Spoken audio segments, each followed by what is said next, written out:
রাশিয়ার president Vladimir পুতিনকে হত্যার চেষ্টা করেছিল সদ্য সাবেক মার্কিন প্রেসিডেন্ট জো বাইডেন। গত ২৭ জানুয়ারি এই বিস্ফোরক মন্তব্য করেন ফক্স নিউজের সাবেক উপস্থাপক টাকার কার্লসন।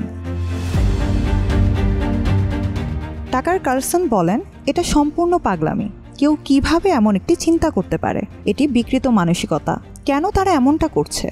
কারণ বিশৃঙ্খলা তাদের জন্য একটি ঢাল হিসেবে কাজ করে। তার মতে ২০২১ সাল থেকে ২০২৫ সাল পর্যন্ত এ হত্যা চেষ্টা চালিয়েছে বাইডেন প্রশাসন। এই অভিযোগের পক্ষে কোনো প্রমাণ উপস্থাপন করেননি কার্লসন। তবে তার বক্তব্যের সমর্থনে সংবাদ প্রকাশ করেছে মার্কিন সংবাদ মাধ্যম পলিটিকো।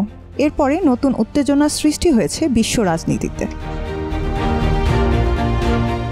২০২৩ সালে ফক্স নিউজ থেকে বহিষ্কৃত হন টাকার কার্লসন। ২০২০ সালের মার্কিন প্রেসিডেন্ট নির্বাচনে জালিয়াতির ভিত্তিহীন দাবি প্রচারের জন্য ফক্স নিউজের বিরুদ্ধে আইনি সমস্যায় পড়তে হয়। এর পরিপ্রেক্ষিতে চ্যানেলটি ছাড়তে হয় তাকে।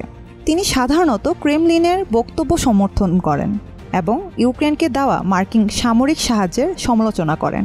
ইউক্রেনকে অগণতান্ত্রিক বলে অভিহিত করেন তিনি। গত ফেব্রুয়ারিতে মস্কো সফরে যান টাকার কার্লসন।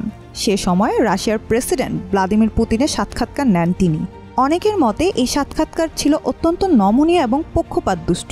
এরপর ডিসেম্বরে তিনি পুনরায় রাশিয়া যান এবং দেশটির পররাষ্ট্রমন্ত্রী সের্গেই লাভরভের সাক্ষাৎকার নেন। এদিকে রুশ প্রেসিডেন্ট ভ্লাদিমির পুতিনের নিরাপত্তা নিয়ে ক্রেমলিনের মুখপাত্র দিমিত্রি পেসকভ নিশ্চিত করেছেন যে পুতিন যে কোনো সম্ভাব্য হুমকি থেকে সুরক্ষিত রয়েছেন। কার্লসনের মন্তব্য সম্পর্কে জানতে চাইলে পেসকভ কোনো মন্তব্য করেননি। তবে তিনি বলেন, রুশ নিরাপত্তা সংস্থাগুলো সর্বদা সর্বোচ্চ সতর্কতায় থাকে এবং রাষ্ট্রপ্রধানের নিরাপত্তা নিশ্চিত করতে প্রধান অগ্রাধিকার দেয়।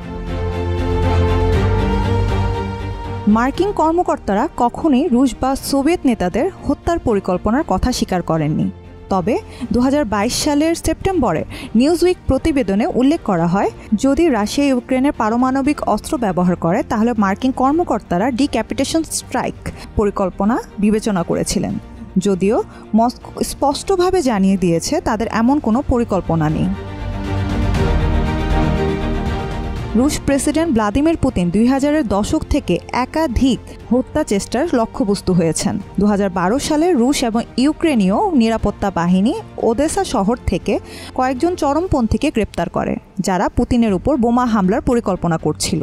তখন রাশিয়া এবং ইউক্রেনের সম্পর্ক তুলনামূলক বন্ধুত্বপূর্ণ ছিল। তবে ২০১৪ সালে পশ্চিমা সমর্থিত কিয়েভে অভ্যুত্থানের পর সম্পর্ক তলানিতে চলে যায়।